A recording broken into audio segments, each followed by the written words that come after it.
I don't want to jump the gun.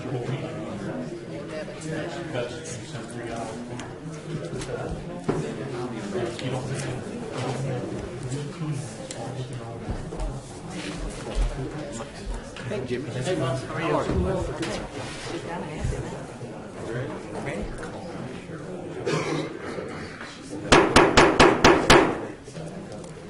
I'd like to call this February 4th Zion City Council meeting to order. Clerk, please call the roll. Commissioner Fisher? Here. Commissioner McDowell? Commissioner Holmes? Here. Commissioner Frierson? Mayor McKinney? Here. Item number 3, Pledge of Allegiance. Mr. Bremner, would you lead us in the Pledge of Allegiance, sir? Still pledge allegiance to our flag. I pledge allegiance to the flag of the United States of America and to the republic for which it stands, one nation, under God, indivisible, with liberty and justice for all. Thank you, sir.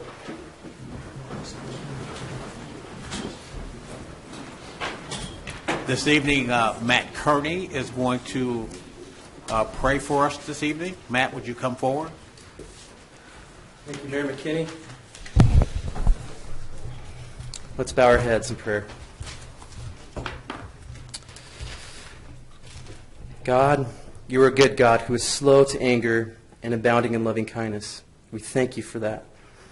And we thank you for those who are doing good in our community, our first responders, our city employees, our school staff, our businesses, our churches and other nonprofits, and the people of Zion who call it home and want to see the city prosper.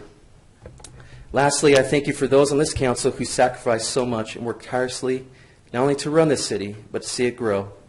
We humbly ask for your divine wisdom and inspiration to guide the conversations and the decisions they make. Tonight we ask for your blessing on this city. Give us your hope, your peace, and unity to help this city prosper so that all may be blessed. Amen. Amen. Thank you so much for that prayer. Item number 4, agenda changes. Are there any agenda changes from our commissioners? Is there a motion to pass the agenda as? Yes. Okay, no agenda changes. Item number 5, citizens' comments.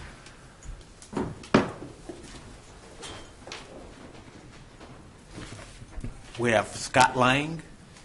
Is that the proper pronunciation? Yes. Yes. Scott Lang, Lange. We have 3 minutes for you to address the council, sir. Oh, certainly. Thank you. It won't take 3 minutes. Okay. I just wanted to see if there's any way that we can get the potholes fixed in front of our school. Our school is over on 23rd Street and Ezra, Okay. Our Savior's Lutheran, and the potholes are in the road and in the alley, and it's a hazard for the parents trying to pick their kids up and drop them off. A couple of pretty big holes. So if there's any way that someone could look at it, we'd appreciate it. Okay. Thank you, sir. All right. Thank you very much. Mary Lou Hildebrand. Good evening. I just have a very short comment. It would be nice to know what churches the persons who pray for us are from, so because you never know if you don't go to that church. I don't know who they are. Okay. Thank you. Thank you. That's it for citizens' comments. Sure. Item number 6, consent agenda. Approval of minutes of a regular meeting held on January 17th, 2020 at 7 p.m. I'll move to approve. Second. Clerk, please call the roll. Commissioner Fisher? Aye. Commissioner Holmes? Aye. Mayor McKinney? Aye. Item 6B. Bills, vouchers 134336 through 134445, drawn on Huntington National Bank, total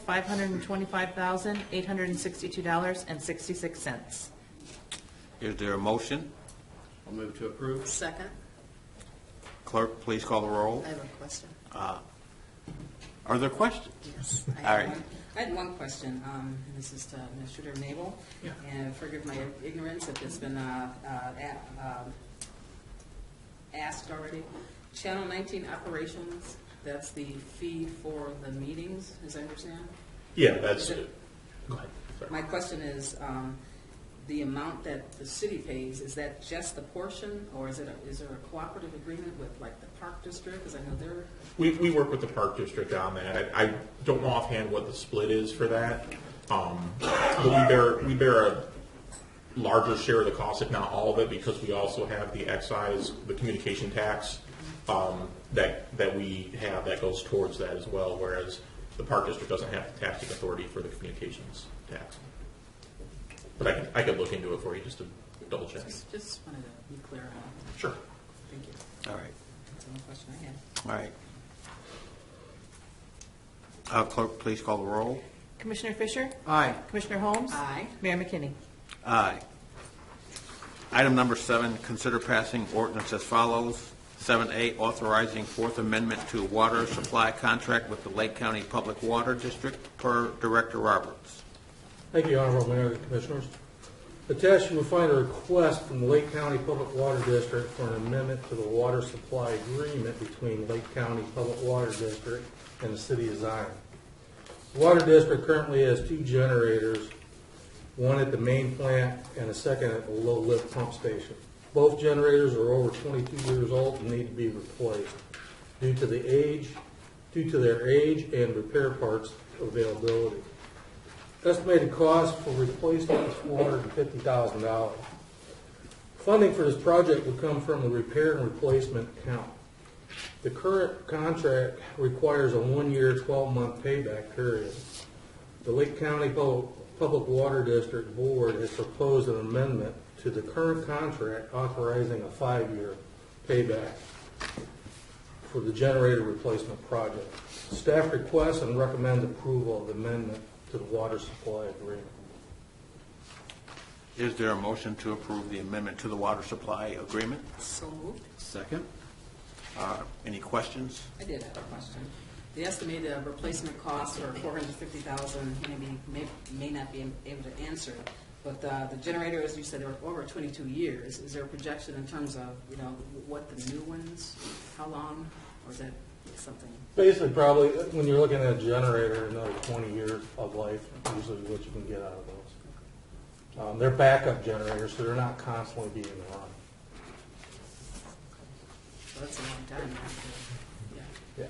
One of the things, I sat on the Water District Board for 4 years. One of the things is that they keep the equipment going for a long time. The problem is that replacement parts become harder and harder to get, and so it actually becomes more expensive to repair it than to replace it. Yeah. So this is something that they ran across with some compressor units a few years ago, and so I'm not surprised that they're looking to replace that generator.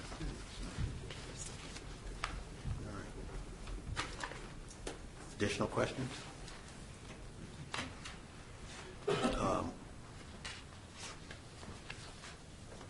Call the roll. Clerk, please call the roll. Commissioner Fisher? Aye. Commissioner Holmes? Aye. Mayor McKinney? Aye. Item 7B, amending Chapter 22, Article 2, Fire Alarm Systems, Section 22-43D of the Zion Municipal Code per Chief Lewis. Thank you, Your Honor. While reviewing our misuse of false alarms, or misuse of alarm and false alarms ordinance, I noticed there's a little bit of inconsistency in the language. There is one line in the language that states shall twice, whereas the remainder of the ordinance with the escalating fees are all mays. So I'm just requesting that we match the item D there to say, replace each shall basically with a may. I know on your example it's just the first may, it shows the first one crossed out, but the second one should be crossed out and be a may as well. That provides consistency throughout the ordinance and consistency with the way we run the program. Is there a motion to amend Chapter 22, Article 2 of the Fire Alarm System, Section 22 of the Zion Municipal Code? I'll make that motion. Second. Are there questions? Clerk, please call the roll. Commissioner Fisher? Aye. Commissioner Holmes? Aye. Mayor McKinney? Aye.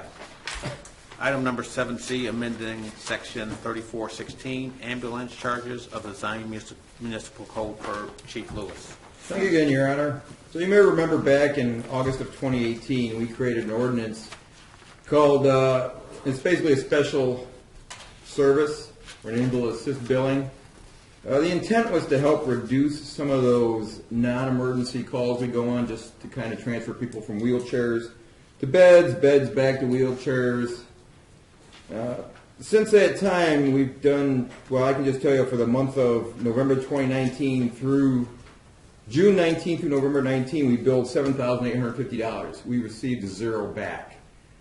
Since August, we've billed several times and received zero back because patients requesting this service don't have the means to pay or just don't want to pay.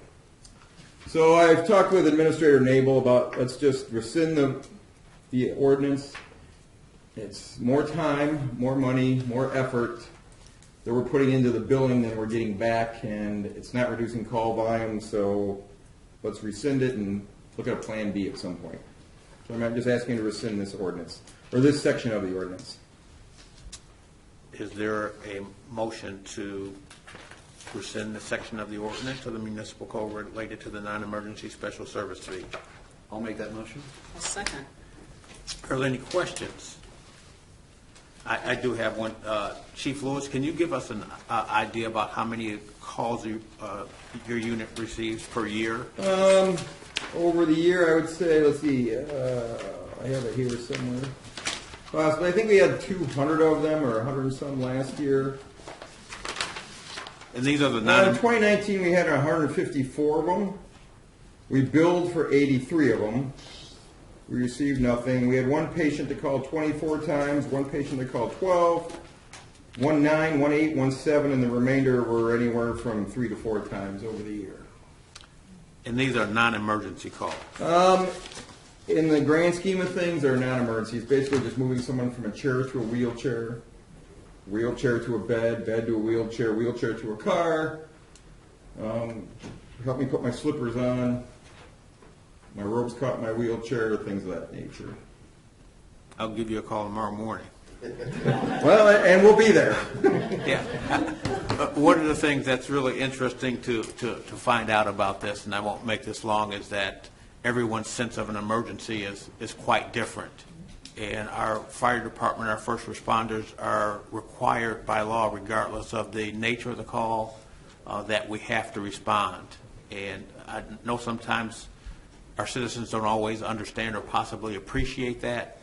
But I know there have been instances, there was a call in my neighborhood where the responders were out there and one of my neighbors was probably in the midst of having a stroke or a heart attack, and the response was lightning fast. So thank you for what you do, police and fire, with our first responders, what they do in the city. Is there a motion? Already did that. Yeah, we did this. All right, so roll call. Commissioner Fisher? Aye. Commissioner Holmes? Aye. Mayor McKinney? Aye.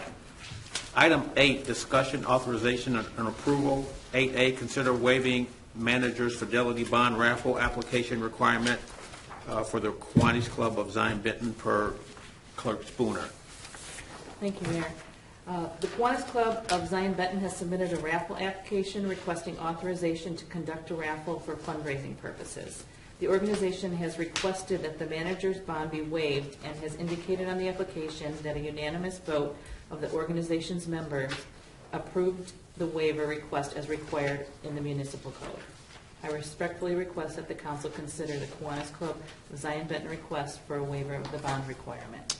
Is there a motion to waive the bond requirement? I'll make a motion to waive the bond requirement for the Kiwanis Club of Zion Benton. Is there a second? Why do they need to waive that? I mean, is it There's a fee. I mean, what kind of fee? Is it? If you notice on the application, it 500. explains how much they have to charge for each, on the second page of the And they are a nonprofit organization Yeah, as okay. well. And they do this every year. Yep. I'm a sponsor, I understand Oh. that, but just, I'm going to ask the question, okay? Second, All right. Any further discussion? Clerk, please call the roll. Commissioner Fisher? Aye. Commissioner Holmes? Aye. Mayor McKinney? Aye. Item 8B, consider waiving manager's fidelity bond raffle application requirement, assistance in healthcare per Clerk Spooner. Thank you, Mayor. This is the same situation as the one I just read, except this one is for assistance in healthcare, which is also an annual event. Is there a motion to waive the manager's fidelity bond application for the assistance in healthcare? make the motion. Is there a second? Second. Is there discussion? Clerk, please call the roll. Commissioner Fisher? Aye. Commissioner Holmes? Aye. Mayor McKinney? Aye. Item number 9, departmental commentary, starting with our Human Resources Director, Karen Graves. Thank you, Star. This evening, I want to just share again 2 opportunities that we have available.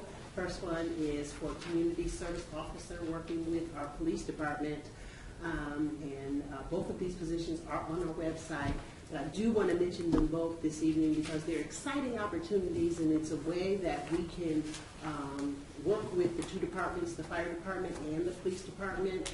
And a lot of people are interested in those positions, so if we have young individuals that have some of the experiences, this is a great opportunity for them to apply for these positions and hopefully get interviewed and selected. So community service officer position with the Zion Police Department, and then new for our fire department is paid on premises positions. So please check our website, and again, if you know anyone that meets the qualifications that we have listed, please encourage them to apply. Thank you. All right. Director Roberts, man of the hour. I don't have anything to say. Okay. I knew I wasn't going to get away with it. I'm going to take. Actually- I'm going to take his time. I know one of the citizen comments tonight was about potholes. Trust me, Public Works, we receive all these phone calls. I want to encourage you to continue to call. We track every one of them. I know some of the comments that I've heard about have been that we don't call back. I don't have the time in the day to call everybody and reach out and tell them I'm coming to fix your pothole. We do have crews that are out there every day. They're filling the holes right now with coal patch. The coal patch is a temporary fix. So the first time it snows, we put a plow on the ground, it's coming out of that pothole. Then we have to repeat the process again. So it's not that we're not going out there and filling these potholes, we're doing it as much as we can. I also like to have the residents understand that the street department is made up of 9 individuals.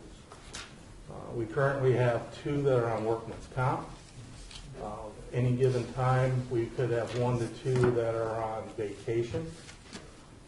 Just the other day, last week, we had 2 on vacation, 2 on workman's comp, 1 call-in sick, which left me a 3-man crew to fill 200 miles of potholes.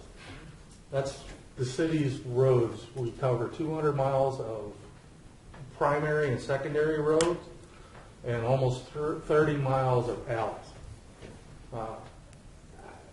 You work out the math, it's a lot. I'm sorry we don't get there as fast as residents would like, but don't think we're not out there trying to get this done. That's all I have. All right. Thank you, Director Roberts. Administrator Nabel. Thank you, Mayor and Commissioners. The topic of the day, as you've seen on Facebook, is people's water bills have gone out this month. This water bill was the first bill that took into account the rate increase. We put the rate increase back in October, but you pay your water bill based on usage for the prior 3 months. So January's bill is October, November, December's usage, so that's why this is the first one.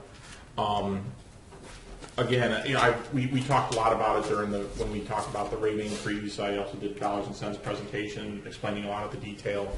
But we have over 300 miles of water mains, sewer, and storm throughout the city, of which 60% of it's is more than 50 years old.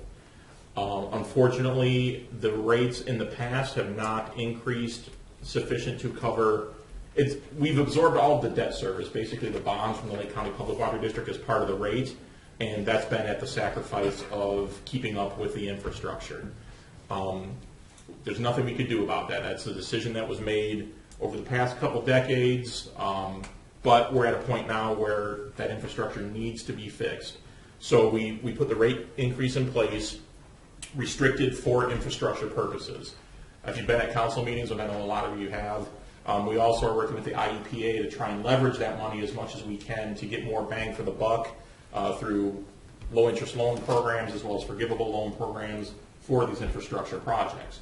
So that money is going to be set aside specifically for infrastructure purposes. So you will see an increase in your water bill if you haven't already. Now, that being said, please keep an eye on your usage, because I've also seen people say their bill went up $160, which means that they would have had to use 100,000 gallons more this past quarter than the prior quarter, which is a ridiculous amount of water. So don't just assume that look at your usage. From the last bill, it says on your bill how many thousands of gallons you use. It might be 4, 5, 14, something like that. That's your thousands of gallons. Keep an eye out on that from your prior bill to see if you did have a spike in usage that still could be indicative of toilet leaks or other problems. Don't just chalk that up to just the rate increase. I said that the average was going to be about $20 to $30 on a water bill.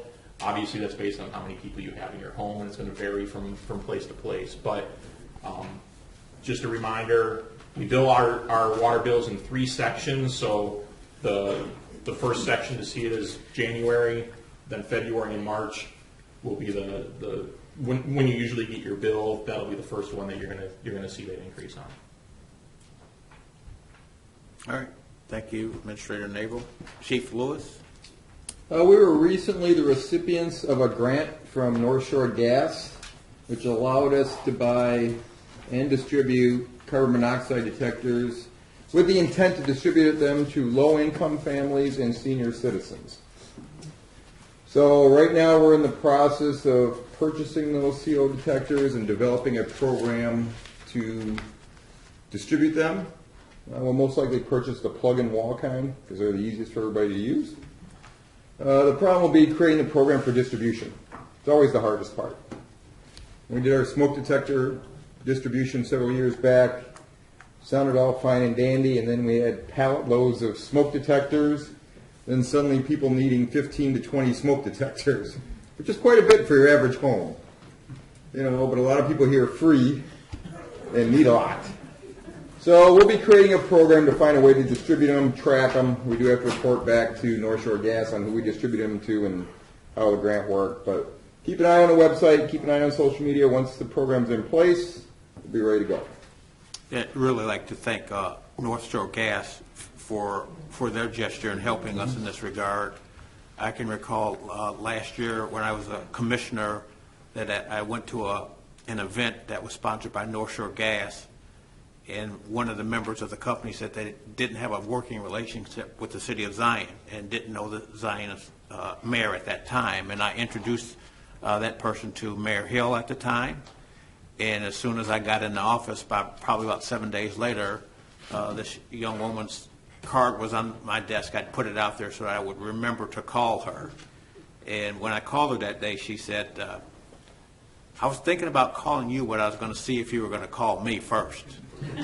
And it's one of the many things that we're trying to do as a city is that we are trying to reach out to other entities, our taxing bodies, to work together to help us kind of resolve a lot of the issues that we have within the city, because all of these issues impact all of us, and the different taxing boards understand that, and there's been a tremendous amount of cooperation from everyone in trying to make sure that we help our residents in what is called a socio-economically challenged community, So we're doing all we can to assist our citizens as well. So thanks, Chief Lewis, for your efforts on that in that regard too. Mr. Mayor, I'll just add along to that, the police department also received a donation from North Shore Gas as well for $2,500, so we're very appreciative of that. Some of you may have seen a Facebook post we put out earlier this week about the theft of catalytic converters. That has been happening all along southeast Wisconsin, northeast Illinois.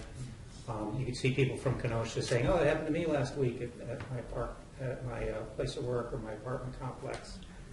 What these individuals do, it takes 2 or 3 minutes to crawl under a car, cut it off at the exhaust pipes. There's some precious metals in those catalytic converters. And even though the price of those metals are low, they'll go for those things. I know Waukegan made an arrest yesterday, the day before, of one couple that were doing those. We have leads on one individual who we managed to catch up and tow his vehicle today. We don't have an arrest warrant from him yet. Pleasant Prairie does, so we're working diligently on this. We did have one citizen who said, they heard something bizarre. It sounded like somebody between midnight and 9 a.m. Thought it was a snowblower, but it was probably them with a cutting tool. So if you hear anything suspicious, don't take it for granted or assume it's something else. I like to say our officers get paid the same whether we're waiting for the next call or actually responding to the next call. So if you hear something suspicious, call. All right. Thank you, Chief. Commissioners, any comments? I just have a couple of comments here this night. First of all, I really want to thank our city employees for the work that they do, the department heads and the people that work under them. We've got about 120 city employees. As everyone knows, that with our budget crisis, we've been a little short-staffed. And I know in the time that I have been the mayor how hard these people work for our city on behalf of our citizens. They do care deeply. I know there's been some conversation where people say, well, if they don't live here, they don't care. That's not true. Everyone that works here at the City of Zion takes a tremendous pride in trying to improve our city and make it better for our residents. So I know this, that without the employees' consistent, committed, dedicated work, it would make the job that I'm doing much tougher. And because of them, it's not that it's an easy job, but it's very enjoyable. It's an honor and it's a privilege, and I can't thank our city employees enough for what they do day in and day out, in spite of some of the comments that we might receive or phone calls that we get that maybe we're not doing enough. Other item, I'd like to pray for a safe return for both of our commissioners, Commissioner Frierson and Commissioner McDowell, who couldn't be here on business. Sometimes we have the tendency to take life for granted. And last week or so, I'm sure everybody read about the death of Kobe Bryant and the families that were with him on a helicopter crash. And sometimes it takes events of that nature to make us all reflect a little bit about how fortunate we are to be here tonight, and that we shouldn't take driving home or getting up and going to work or traveling somewhere for business for granted. We don't know what the Lord's plans are for us. So as you leave here tonight, I wish everyone safe travel, and to keep that thought of how precious life is and how it can disappear in a heartbeat. Item number 3 for me, just want to continue to thank our citizens for patience and understanding as our employees respond to issues in our city. We didn't get here overnight.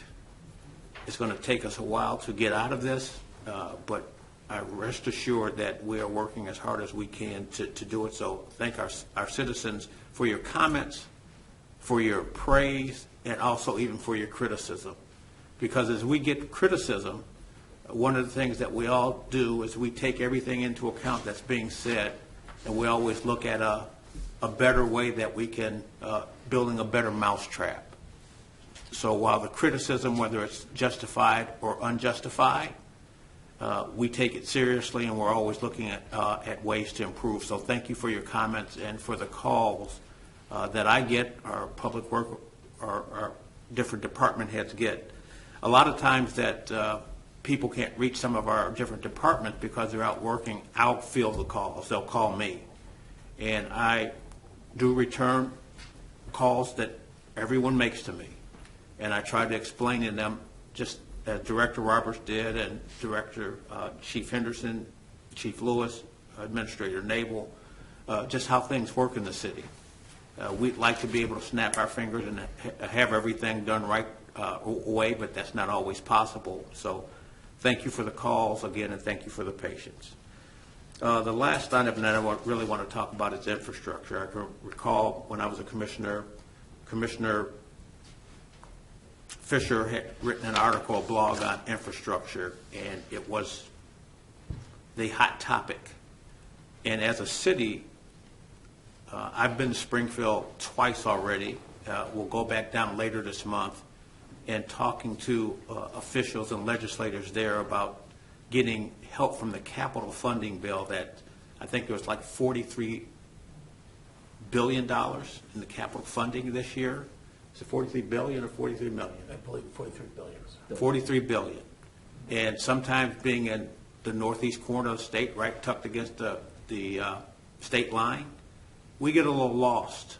And we've been making the effort for several years to have more of a presence in Springfield, not only with our state legislators, but with our federal legislators as well.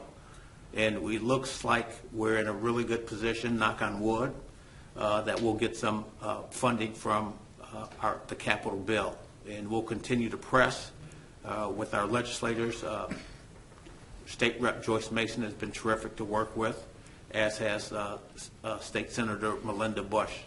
They've been working very closely with our staff, Administrator Nabel, myself, and the other commissioners, and trying to make sure that we don't get forgotten up here in the northeast corner of the state. So that's it. Item number 10, announcements of February 18th at 6:15 p.m. We have a Zion Township Board meeting. And after that at 7 p.m. we have a Zion City Council meeting. March 3rd, March will be here before we know it. Can you believe that? 7 p.m. we have a Zion City Council meeting. Item number 11 is adjournment. Is there a motion to adjourn? So moved. Second. Clerk, please call the roll. Commissioner Fisher? Aye. Commissioner Holmes? Aye. Mayor McKinney? Aye. Again, thank everybody for coming tonight. We hope to see you at our next City Council meeting, and drive home safely.